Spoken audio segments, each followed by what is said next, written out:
দারফুরে ঝরছে হাজারো প্রাণ, কিন্তু স্বর্ণের ঝলকে লাভবান হচ্ছে কে?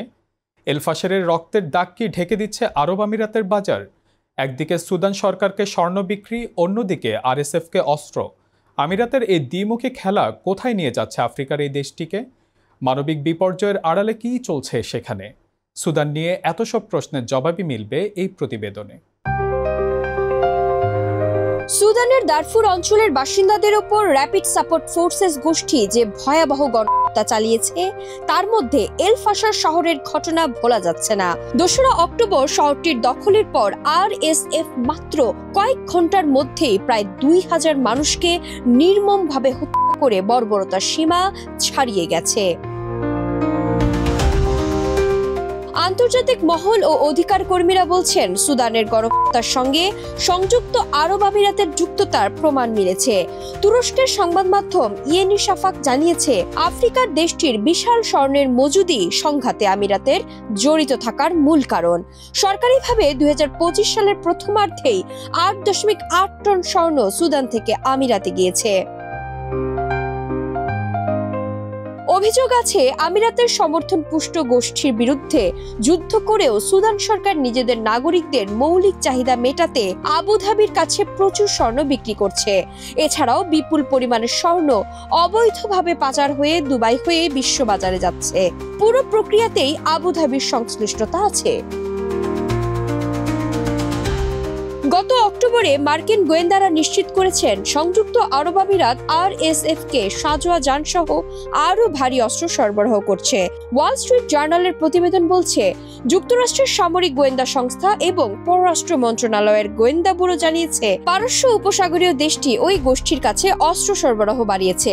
ওইসব অস্ত্রের তালিকায় রয়েছে অত্যাধুনিক ড্রোন, সামরিক যান, কামান, গোলা এবং গোলা বারুদ। আরও আছে ছোট ও ভারী মেশিন গান। সংবাদ মাধ্যম মিডল ইস্ট আই বলেছে, আরএসএফ কে সংযুক্ত আরব আমিরাতের অস্ত্র সরবরাহ করার খবরটি সবাই জানে। সুদানের সংঘাতে আরব আমিরাতের জড়িত থাকার বিষয়ে ২০২৪ সালের জানুয়ারিতে তাদের প্রকাশিত বিশেষ প্রতিবেদনে কিছু তথ্য ছিল। ওয়াল স্ট্রিট জার্নালের সম্প্রতি প্রতিবেদনে সেগুলো দেখা গেছে। ২০২১ সালের যৌথ ক্ষমতা দখলের পর সেনাপ্রধান আল বুরহান এবং আরএসএফ প্রধান দাগালোর মধ্যকার বিরোধ থেকেই ২০২৩ সালের এপ্রিলে সুদানে গৃহযুদ্ধ শুরু হয়। তখন থেকেই দেশটি ভয়াবহ মানবিক বিপর্যয়ে পড়েছে। ওই সংঘাতের মধ্যে পশ্চিমাঞ্চলীয় দারফুরে দুর্ভিক্ষ ও গণহত্যা ঘটেছে। সংঘর্ষে এখনো পর্যন্ত কমপক্ষে ১.৫ লাখ মানুষ নিহত হয়েছে, ঘর হারিয়েছে প্রায় ১.৫ কোটি মানুষ। জাতিসংঘ একে বিশ্বের সবচেয়ে বড় মানবিক সংকট বলেছে। এই সংঘাতের সুযোগে সুদানের ভূরাজনৈতিক গুরুত্বকে কাজে লাগিয়ে সংযুক্ত আরব আমিরাত ফায়দা লুটছে বলে অভিযোগ উঠেছে। এলফাশারের নিয়ন্ত্রণ আরএসএফ এর হাতে যাওয়ার পর সুদান কার্যত ভৌগোলিকভাবে ভেঙে যাওয়ার পথে। বর্তমানে আরএসএফ পশ্চিমাঞ্চল এবং কর্ডোফানের একটি বড় অংশ নিয়ন্ত্রণ করছে, যেখানে সেনাবাহিনীর রাজধানী খার্তুম, মধ্যাঞ্চল এবং লোহিত সাগর সংলগ্ন পূর্বাঞ্চলের নিয়ন্ত্রণ ধরে রেখেছে। এই দ্বন্দ্বের মধ্যে সংযুক্ত আরব আমিরাত দ্বিমুখী নীতি ব্যবহার করছে।